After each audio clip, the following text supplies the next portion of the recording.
নমস্কার বন্ধুরা, আইস্টিক for bird চ্যানেলে তোমাদের সবাইকে স্বাগত। তো ভিডিওতে যে ছবি দুটো তোমরা দেখছো সেটা দেখে তোমরা নিশ্চয়ই বুঝতে পারছো যে পাখি পালক ঝরে যাওয়ার কিন্তু একটা বিশাল একটা বড় সমস্যা। তো অনেক সময় আমরা দেখি যে পাখির হচ্ছে কি মাথার উপর বা পিঠের উপর যে পালকগুলো আছে সেই পালকগুলো কিন্তু ঠিকমতো উঠছে না, বা অনেক সময় সেখান থেকে পালক ঝরে গিয়ে আছে, সেই ঝরে যাওয়ার পরে কিন্তু আর পালক উঠছে না। বা অনেক সময় আমরা লক্ষ্য করি যে পাখির যে লেজ আছে সেই লেজ কিন্তু ঝরে গিয়েছে। তো ঝরে যাওয়ার পর আর কিন্তু সেইভাবে আগের মতো কিন্তু লেজ উঠছে না। ঠিক আছে, তো এইটা কিন্তু একটা বড় সমস্যা, বা বলতে গেলে এটা কিন্তু অনেক সময় কিন্তু সমস্যা আবার নয়। তো সেইটা ভালোভাবে কিন্তু তোমাদের কাছে আজকের ব্যাপারটা খুলে বলবো। তো আগে বলি, ভিডিওটা তার জন্য পুরো দেখতে হবে, আর ভিডিওটা যদি ভালো লাগে অবশ্যই একটা লাইক এবং চ্যানেল কিন্তু সাবস্ক্রাইব করতে হবে। ঠিক আছে, তো এবারে তোমাদেরকে বলি যে এই পালক ঝরে যাওয়া বা লেজের পালক খসে পড়ে যাওয়া, এটা কিন্তু অনেক কারণ আছে। তো প্রথমত বলি যে এটা কিন্তু অনেক সময় কিন্তু একটা ন্যাচারাল কারণ হয়ে থাকে। তো ন্যাচারাল কারণ বলতে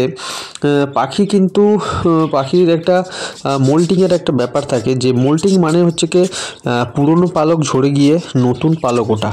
তো পাখি যখন একটা বয়সের পরে যখন সে অ্যাডাল্ট হয়, তো যে আগের যে যখন কম বয়সী সেমি অ্যাডাল্ট বা বাচ্চা যখন থাকে, তো সেই সময় যে পালকগুলো সেগুলো কিন্তু আস্তে আস্তে উঠে গিয়ে নতুন পালক কিন্তু তার শরীরে গজায়। তো তোমরা দেখলে ভালো করে বুঝতে পারবে, অনেক সময় পাখি হচ্ছে কি গা খোঁটরায়, বা কিছু কিছু জায়গায় গায়ে তারা হচ্ছে কি খুঁটে তারা ঠোঁটের মাধ্যমে তারা হচ্ছে কি পালক তুলে ফেলে। তো সেই জায়গায় অনেক সময় কিন্তু চুলকায়, যেহেতু আবার নতুন পালক উঠছে, তো সেই জন্য কিন্তু তারা সেইটা ছিঁড়ে তুলে নেয়।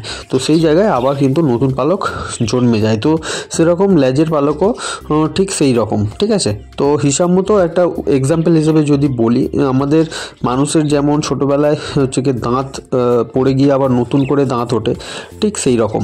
তো এইটা যদি হয়, এই রকম যদি ব্যাপার থাকে, তাহলে কিন্তু এটা কোনো সমস্যা নয়, বরং এটা ন্যাচারাল ব্যাপার, এটা আবার ঠিক হয়ে যাবে। কিন্তু এটা যদি ন্যাচারাল না হয়, অন্য কোনো ব্যাকটেরিয়া বা ভাইরাসজনিত কারণে হয়, তাহলে কিন্তু সমস্যার। তাহলে কিন্তু এখানে কিন্তু প্রিকশন নেওয়ার কিন্তু একটা ব্যাপার থাকে, না হলে কিন্তু পাখির কিন্তু পালক কিন্তু উঠে যাওয়ার একটা ব্যাপার থাকে, আর পালক গজাবে না। সেক্ষেত্রে পাখি কিন্তু ছাঁট হয়ে যাবে, পাখি কিন্তু অনেক সময় মারাও যেতে পারে। ঠিক আছে, তো এবারে আমি তোমাদেরকে বলি যে মোল্টিং তো ব্যাপারটা ন্যাচারাল ব্যাপার, এটা তো হতেই থাকে। যদি ভাইরাস বা ব্যাকটেরিয়ার কারণে হয়, এটা কারণটা কি, কেন হয়? ঠিক আছে, দেখো, অনেক সময় আমরা পাখি হচ্ছে কি বাজার থেকে নতুন পাখি কিনে নিয়ে আসি। তো সেই কিনে আনার সময় কিন্তু সেই পাখিগুলোর গায়ে হচ্ছে কি অনেক সময় ভাইরাস ব্যাকটেরিয়া বাইরে থেকে থাকে। তো সেইগুলো আবার আমাদের খাঁচায় যখন চলে আসে, তো সেইখানে কিন্তু সেটা গ্রো করে, এবং গ্রো করার পরে সেখান থেকে কিন্তু হতে পারে। আবার আরেকটা কারণ হয় অনেক সময় কিন্তু মাইটসের কারণে কিন্তু এই যে পালক আছে সেই পালক কিন্তু উঠে যায়। তো আমি এর আগে ভিডিও বানিয়েছি যে মাইটস হলে কিভাবে তার প্রতিকার করতে হয়। তো মাইটস অ্যাকচুয়ালি কী করে, মাইটস হচ্ছে কি খুবই ছোট্ট একটা প্রাণী। এরা হচ্ছে কি পাখির পালকের গোড়ায় হচ্ছে কি বসে সেখান থেকে রক্ত চুষে খেয়ে নেয়। তো তার ফলে যে পালকটা থাকে সেটা হচ্ছে কি খসে পড়ে যায়। তো এই মাইটস কিন্তু যদি অত্যধিক পরিমাণে হয়ে যায়, তাহলে কিন্তু পাখির পুরো পালক ঝরে যাওয়ার কিন্তু একটা সম্ভাবনা থাকে, এবং অত্যধিক মাইটস হলে কিন্তু পাখি মারাও যায়, কারণ নাকে মুখে যখন সেই ছিদ্রের মধ্যে ঢুকে যাবে তখন কিন্তু পাখি মারাও যেতে পারে। তো সেক্ষেত্রে মাইটস হলে কিন্তু মাইটসের প্রতিকার কিন্তু তোমাদের করতে হবে। ঠিক আছে, তো আরেকটা কারণ থাকে, সেটা হচ্ছে কি পাখির ঘর কিন্তু নোংরা হওয়া। তো আমরা অনেক সময় সময় ঠিকমতো থাকে না বলে বা অনেক সময় কিন্তু আমরা ইচ্ছাকৃত আমরা হচ্ছে পাখির ঘর ঠিকমতো পরিষ্কার করি না। তো সেই নোংরা মানে অপরিচ্ছন্ন ঘর থাকার কারণে সেখান থেকে কিন্তু পাখির শরীরে কিন্তু ব্যাকটেরিয়া বা ভাইরাস গ্রো করতে পারে। তো সেটা থেকেই কিন্তু অনেক সময় পাখির পালক ঝরা কিন্তু রোগের কিন্তু উৎপত্তি হয়। তো এইটা কিন্তু আমাদেরকে কিন্তু খেয়াল রাখতে হবে যে পাখির ঘর কিন্তু আমরা সময় সময় পরিষ্কার করবো এবং ক্লিন রাখবো। তো আমরা কিন্তু প্রপার হাইজিনটা কিন্তু ভালো করে মেনটেন করতে হবে, কারণ পাখিকে যদি ঠিকমতো পরিবেশ সুস্থ পরিবেশ না দিতে পারি তাহলে কিন্তু অনেক রোগ জীবাণু কিন্তু এদের গ্রো করবে। ঠিক আছে, তো এবার আমি বলি কারোর যদি এরকম ব্যাকটেরিয়া বা ভাইরাসের কারণে যদি এরকম সমস্যা হয়ে গিয়ে থাকে তো সেক্ষেত্রে আমি বলবো অ্যালোভেরা একটা জিনিস আছে, তো সেটা আমরা সবাই জানি।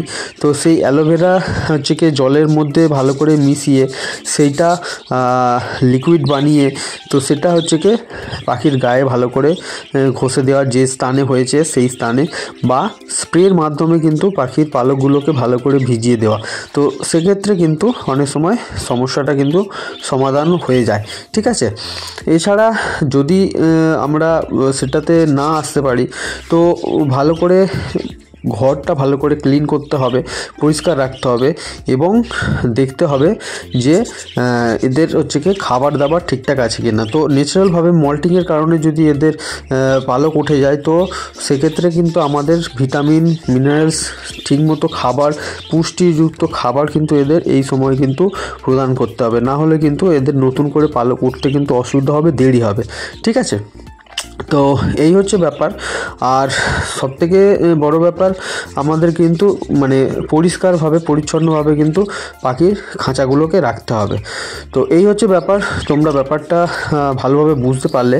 তো আমার এই পাখিগুলো দেখো, এগুলো কিন্তু অলরেডি এদের লেজের অংশগুলো কিন্তু অনেকটা হচ্ছে কি নষ্ট হয়ে গেছে, যেহেতু এদের হচ্ছে কি এরা হচ্ছে কি সেমি অ্যাডাল্ট থেকে অ্যাডাল্টে যাচ্ছে। কারণ এই পাখিগুলো কিন্তু তোমরা দেখেছো এরা হচ্ছে কি আমি হচ্ছে নতুন আমার ঘরে জোড়া দিয়েছি, তো এরা এই যে লেজের অংশগুলো কিন্তু খসে খসে যাচ্ছে।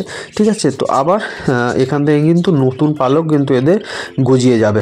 তো তোমরা দেখো আমি কিন্তু অলরেডি এদের সুষম খাবার সিড মিক্স যেটা আছে সেটা কিন্তু দিয়েছি। তো এরা কিন্তু এখান থেকে এদের পুষ্টিগুণ যেটা ভিটামিন মিনারেল খাওয়ার দরকার সবগুলোই পেয়ে যাচ্ছে। তো ঠিক আছে, তো বন্ধুরা আশা করি ভিডিওটা তোমাদের ভালো লেগেছে এবং কিছু ইনফরমেশান তোমাদের সাথে শেয়ার করতে পেরেছি যেটা তোমাদের অবশ্যই উপকারে আসবে। ঠিক আছে বন্ধুরা, থ্যাংক ইউ।